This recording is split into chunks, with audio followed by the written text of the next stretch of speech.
Welcome back to Everquest Revisited, Episode 4, the podcast where we talk all things Everquest.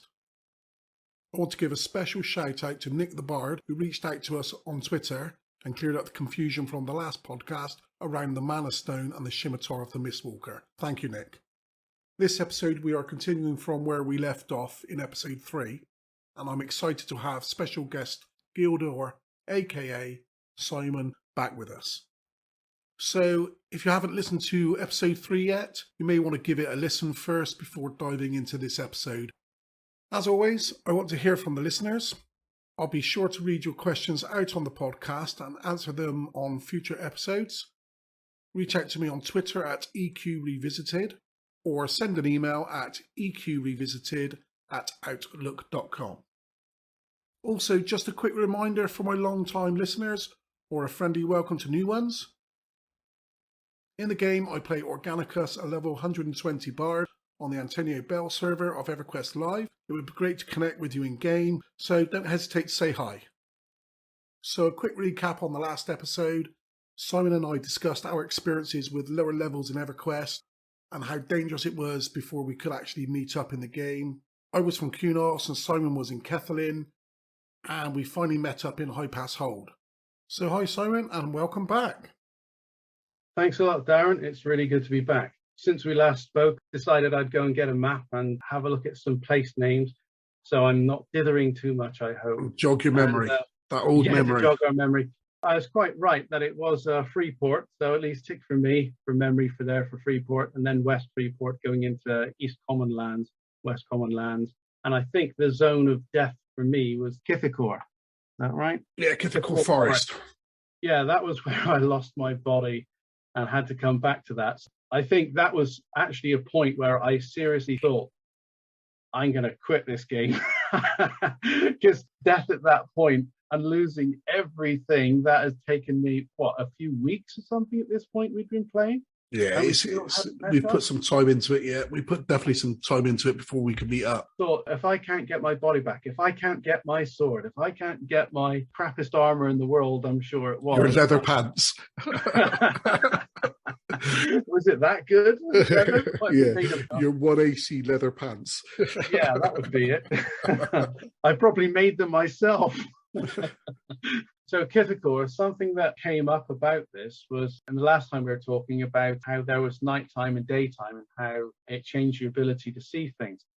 And I didn't know anything about this Kithikor forest. And obviously I chose to run across it, I say obviously, but for those who are familiar with this zone, if you try to cross it during the daytime, then it's low-level mobs and things. It still would have been high level to me, but they wouldn't have killed me immediately, I don't think. But if you cross at night, then suddenly they're like level 40 mobs or something like that. They're all redconned, let's put it that way, probably at your level. Red to me at that level. It was red or dead red, if you were dead. And there was no redemption, I'm afraid. Anyway, I remember having help getting across that zone, which led to High Pass Hold. And this is where we met, in a sense. I remember walking into this High Pass keep and seeing these super high level goblins or whatever and hightailing it back out of there. Nope, too high level. Nope, they hit me, I die. That's right. So high keep on the higher levels, it was kind of like a building with a library and a general storage. You had a bank there, you had merchants there, and then you had to go down into... It was the basement area. Basement areas, that's it. The lower you went down, then you started coming across these little goblins. I think that was probably... We did group before, I think, a little bit in High Pass against the orcs. I can remember that quite well. We probably grouped a little bit. At that point, we didn't really ever split once we were together. Yeah. What I remember about that time was, like you say, just the three of us went hacking and slashing. And I was the only one who had bells at that point, which could do any kind of healing. I could heal you for about 10 points. Carboni must have been able to heal a little bit because he was a paladin. He had some I don't know, form but of could heal. he only heal himself at that point and not others? Whereas I had a spell which could heal myself different from how I could heal others. Yeah, I don't really recall, but I do know this much.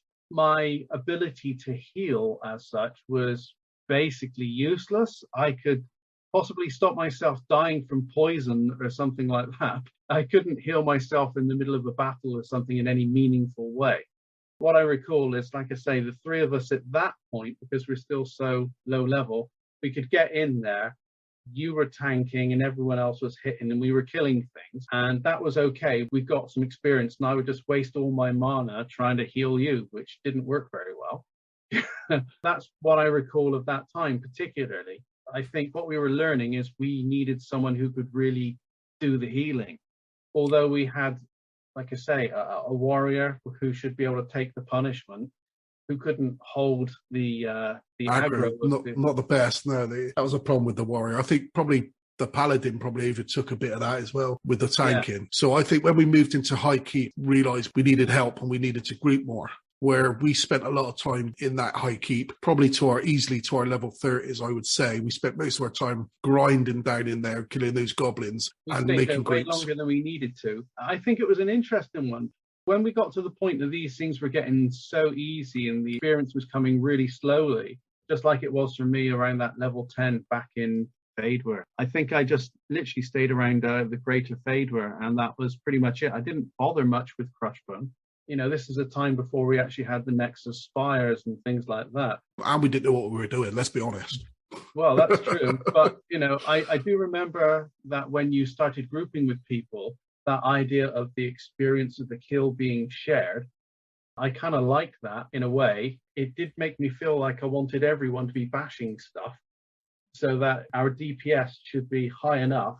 You know, everyone should be killing. That was what it was when I was level 10. Everyone was just beating things, kicking things, punching things. Even if they didn't have a weapon, they were still having a go.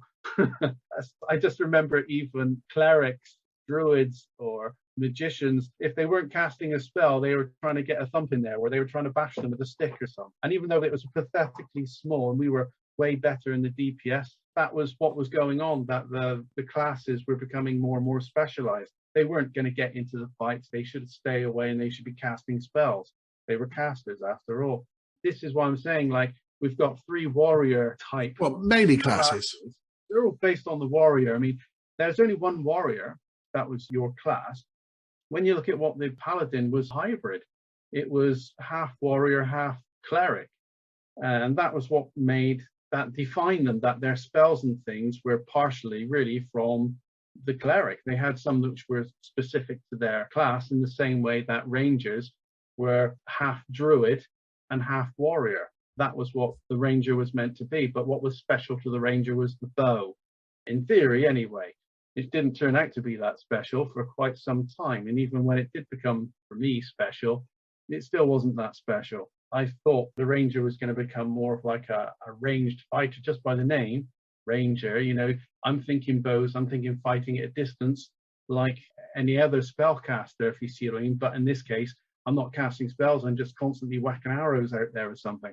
I thought that's kind of where I was heading, but it didn't work out that way.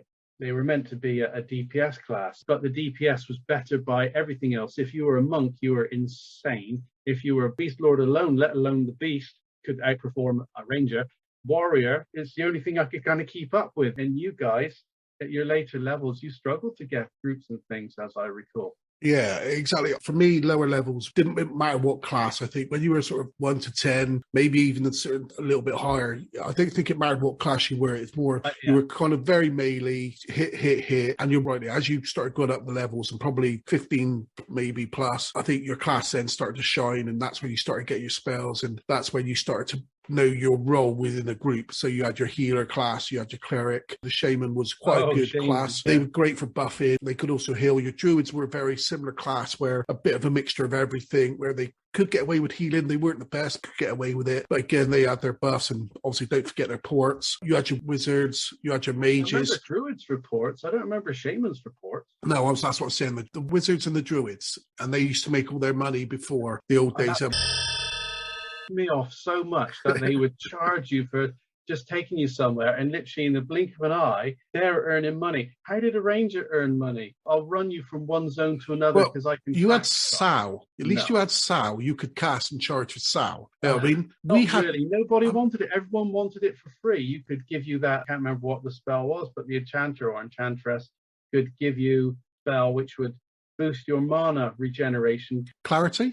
It could be. I think it was clarity. Yeah, that was so. Again, it really good for getting your mana. There are certain classes that seem to be destined to make a lot of money out of the game just because capabilities or spells of that class. For instance, how many classes could actually really pick a lock? And picking a lock to get through a certain door for some of those epic quests and things, whether you were going to hire a rogue or not, I don't know. Let's move on from High Pass. You never really ventured back to the side of your woods, if you like. I didn't go back to Fadeburn, no, because we were so connected at that point. And as we moved into, like you say, High Pass Keep and going into the basement area there, where there were a number of rooms where these things would spawn, I remember people just sitting in these rooms waiting for these things to spawn. Camps, yeah. Yeah, we used to camp certain rooms. And the goblins, trains up the steps. That was the first I really experienced trains, when somebody went down there, just run on in, especially when they were lower levels, just like, oh, let's have a little look around. And then they start being chased. These goblins seem to communicate with each other, and everybody would, all of them would just focus on this one little idiot that decided just run in and take everything and then run out of the zone. And of course, if you were left in the zone after they had left and all these were coming back, then the number of people that died from trains in that game, it was, well, funny, but terrible at the same time. If I didn't know better, I'm sure, well, I don't know better actually, but I'm sure there were people that actually did this in an effort to try and get you to leave the zone. They could go in it. Do you recall if we could bind there? I believe you did. Because if you died, because I can remember dying there, especially I can remember dying at the High Pass and having to run all the way through Karanas and all the way along the long ledge, all the way back to High Pass to get my corpse naked. And that was a nightmare. I don't know if we could bind there. That was nothing. That was easy compared to the route I had to take. That was a far journey. That zone was massive. The Karanas, I mean, it was a massive. I still think it's the biggest zone in the game. You? Yeah. You were at Kinos, and I remember it was you that pointed out to me that Kinos spelt backwards was Sony EQ. And I thought, oh, yeah. Yeah, that was bring us forward a bit now. So we reminisce and we could go on for hours and about iKeep and the adventures we had there and the trains and the deaths. I want to move on sort of to our first experience of meeting up with a certain, and I'll see if you remember, it was a certain barbarian. We met up with him in Everfrost Peaks. Can you remember that this? Was off of Blackborough, wasn't it? It was sort of Hallas and north of Blackborough. Yeah, I remember Shorefall Glade and the Kinos Hills, and then you got to your Blackborough and you go through there. I think it was Hallas, wasn't it? And Everfrost Peaks. Can you remember meeting up with this guy? And all I can remember is we bumped into him. I'm not sure where, but I think it was we were killing, was it frost goblins or something like that? And we bumped into this guy. Can you remember? He was a big, broad guy. He had his armor, if I remember, was like some bear skin on him or something. Does that ring any bells when we met up with this guy? Yes. I can't remember his name because he was the leader of the Wolves of Antonica. Exactly. That's what I was getting to. Yeah. So that was our first experience. I know exactly who you were going to because he seemed awesome. Yeah. He was way high level. He was already level 50 or whatever the limit was at the time. I remember this guy was well up there. He was certainly a lot higher level than we are. And he just seemed awesome in the sense that he could kill anything.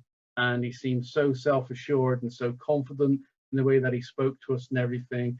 I think we kind of just latched onto him to some degree. That's when we sort of joined the guild, and that's our first real big experience of probably the community of Everquest more. We've been in our groups and stuff like that, and Carboni, so three of us, we always had our little niche, but this was the first experience of actually joining a guild, going into guild chat and saying hello, and then all of a sudden 50 to 60 people, hi, and that was where I think for me, Everquest come into its own. I don't know about you, I think that's where it became more than just a game. It became a lifestyle, I suppose. I know it sounds bad, well, but it did. It had already managed that to some degree because, I mean, when I think back to the way that we communicated back then, we still had telephones, and the internet was a separate thing. We had because Everquest could actually work on a dial-up modem. It was a dial-up. There was no broadband. It was that, and I think it was good. I think I was on an AOL at the time. That was exactly it. So this is, for me, the communication. Obviously, we didn't have any of this voice chat or anything like that. It was all just through guild chat. Oh, one of the things that I remember that annoyed the heck out of me, people just typing in all sorts of garbage and shouting it out through the zone. And this was actually slowing down the game. Did you ever have an experience like that? No, I can remember the zones getting so busy I had to face a wall because I couldn't move, especially in certain areas like the bank. I think Planes of Power, where we had the Plane of Knowledge, I think it was. Bizarre, couldn't move in because there were hundreds of people trying to sell their stuff. By the bank in the Plane of Knowledge, and you had to look into your bank, you had to face a wall and then click the guy so you can then open up your bank. The game would go so slow. You needed a better graphics card. Back then, I mean, I can't remember what PC I had. Everquest for its time was very heavy on PC. Yeah, I don't think it was very well programmed. No. The level of graphics, I mean, something that your listeners don't know is I am actually a software developer by trade. When I actually say I'm looking at Everquest, there must have been either reasons why they developed it this way or why the performance seemed to be so slow at times, and it seemed unnecessarily slow. It's like they could have optimized it a bit more, I felt. And certainly other games that came along afterwards seemed to prove that the same setup that we had as PCs was actually adequate for those games, which looked a lot better than Everquest. Yeah, but, that was as we upgraded and we got better machines. I remember the laptop that I had at the time was capable of running Everquest, not brilliantly, good enough. I remember we got to the point where we had broadband connections at this point. I remember we used to two box. Yeah. We trying to run two characters at the same time. So just the two of us could do four characters. There was a fifth or maybe even a sixth. But when we were all doing that, it was very difficult to do a good job of, say, being two characters at the same time. If I was just doing Guildor and just going off and throwing arrows at things and trying to bring them back, I could do Guildor really well. And then I wanted Guildor in the fight, and I'd be forgetting to cast other spells with the other character and things like that. Or I'd focus on that one whilst Guildor was being killed off. It's like, oh yeah, better resurrect him after the fight. Yeah, so obviously back to the guild and that side of things. Yep. Obviously, I think really I would love to remember his name, but I can't. If I remember rightly, he sort of decided to quit the game and the reins got handed over to myself and yourself. Yeah, it wasn't that long after. I mean, he brought us in and we got to know everyone. And I think he hit on something which is quite true. I think for you, that moment when we joined the guild and suddenly there's all these people that could talk back to you in a group, that was a whole new experience. It wasn't like shouting out in his own. But these people could be anywhere in the whole game and still say hello to you. And it was just like a universal telephone call. It just seemed like wild. Yeah. And I knew I was blown away by that concept. At the same time, it really seemed to hit you more than anybody else. The way that connected you to the game more than anything. But I think, for me, just the camaraderie of us being together and not being able to kill things unless we work together, that whole thing of needing to group, because it was a whole new experience for us and we were kind of growing together through the game. I already was kind of invested in us and our little group, you, me, Carl, and anybody else we could get to come in. And so, this idea of sitting there and shouting out anyone want to join a group because they weren't even tools to say that you're looking for. You had LFG. Yeah, LFG. You used to be able to go into LFG mode. Can you remember that? You used to be able to go into, you type /LFG. I remember you just go into the zone and shout out. Oh, you could LFG. do that. But you used to be able to tag yourself, go /LFG. And then what you could also type in a command which was saying who LFG or something like that. And it would tell you what level they were, what class was looking for a group. And you could just message them and say, are you looking for a group? I don't know if that was the whole server. That was one of the upgrades I think you're talking about. Well, it all merges. So it was still around about that time because, it's still early doors and people, But so for me, I think we sort of met a lot of good people along the way. Obviously, we took over the guild. And like you said, I think I'm that natural person who liked to reach out, talk to people. And I think when the guild leader sort of wanted to hand that down, he's seen that I was quite active. I'm very supportive of other players, trying to always arrange a group, always trying to arrange something, a hunt or a grind. It's really weird because in real life, you are a bit of an extrovert, especially when we were younger. You were much louder than you are now even. And you were a real extrovert. No, but I mean that in a nice way, that, the girls gravitated towards you because there was this air of confidence about you.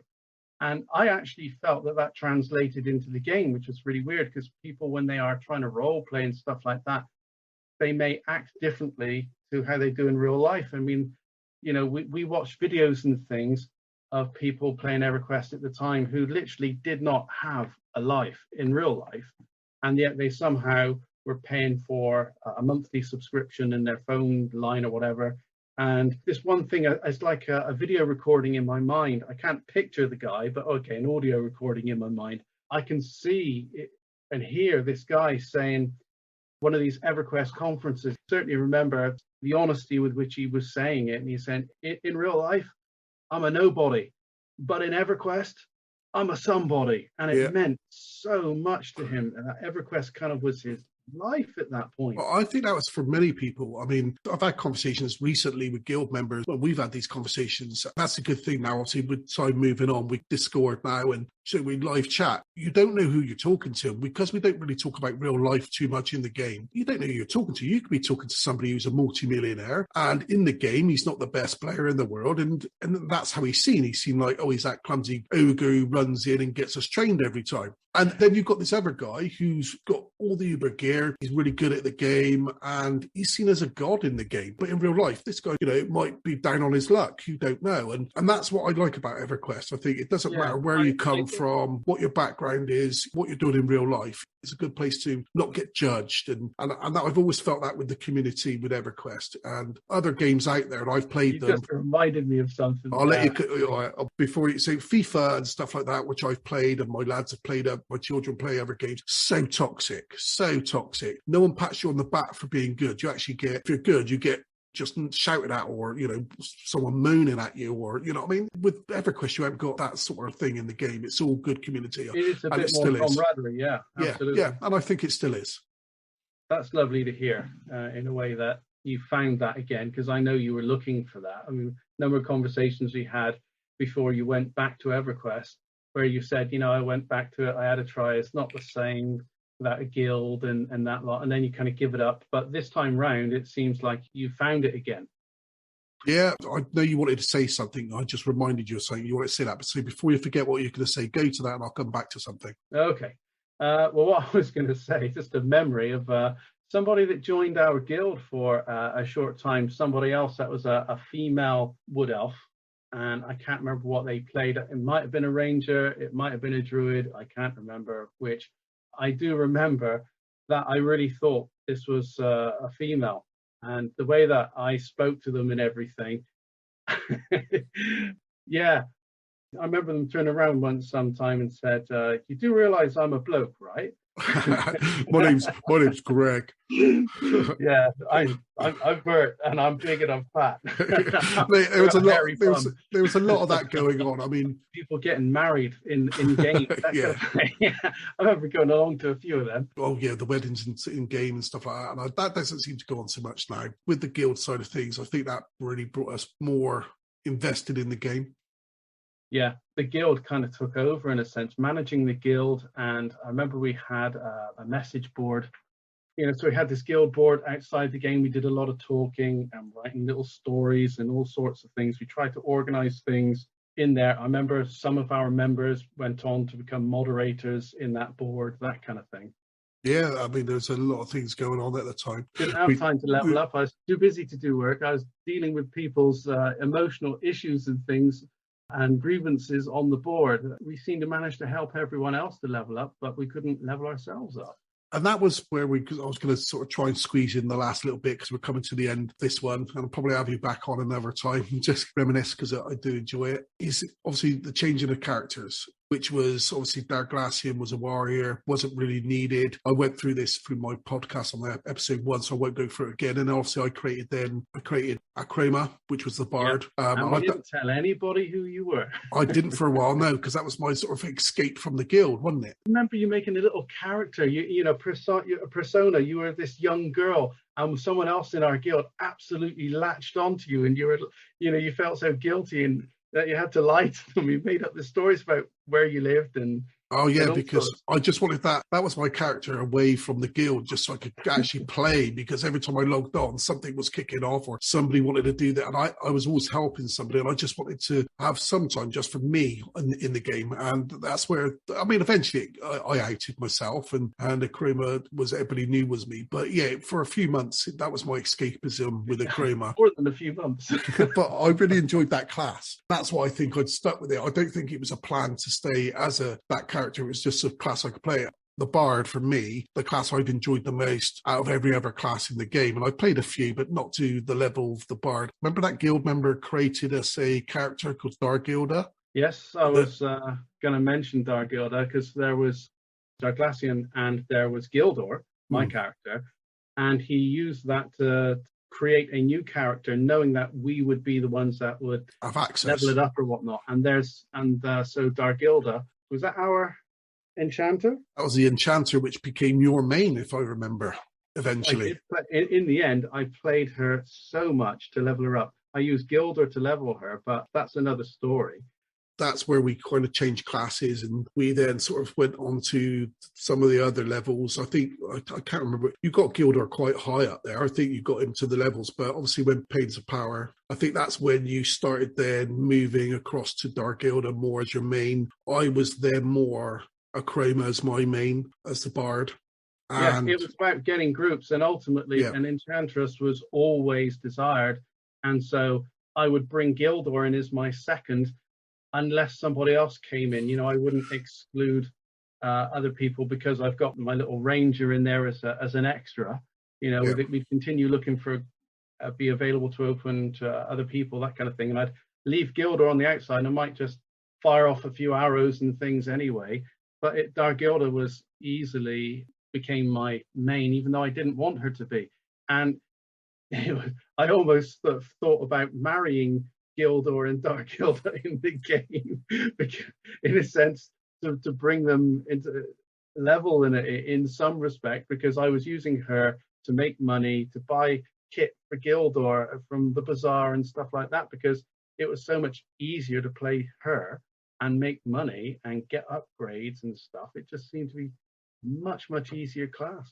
Yeah, I think I will probably go into that on another time. I'll have you back as a guest on the show. Hopefully people enjoy listening to us two old heads go, reminiscing. But yeah, for me, obviously, we're wrapping up in a sec. Again, I thank you for coming on, Simon. I can't wait to have you back as a guest again to discuss probably the changes of when Planes of Power came out and how the game changed and our experiences, and then probably the time where we left Everquest, and we'll go through that on the next time you're on. And then obviously I wouldn't mind to have a bit of a chat with you, and people can listen of where I am now, talk to you about the changes of the new Everquest. And I know I've tried to get you to come back on, and you've not, but it'd be nice to have a chat. You a few questions and compare it to how things used to be, see how the game has actually changed. So that might be interesting for your listeners. Yeah, that's brilliant. So again, I thank you, Simon, for coming onto the podcast. Have you got anything to say to end up this podcast?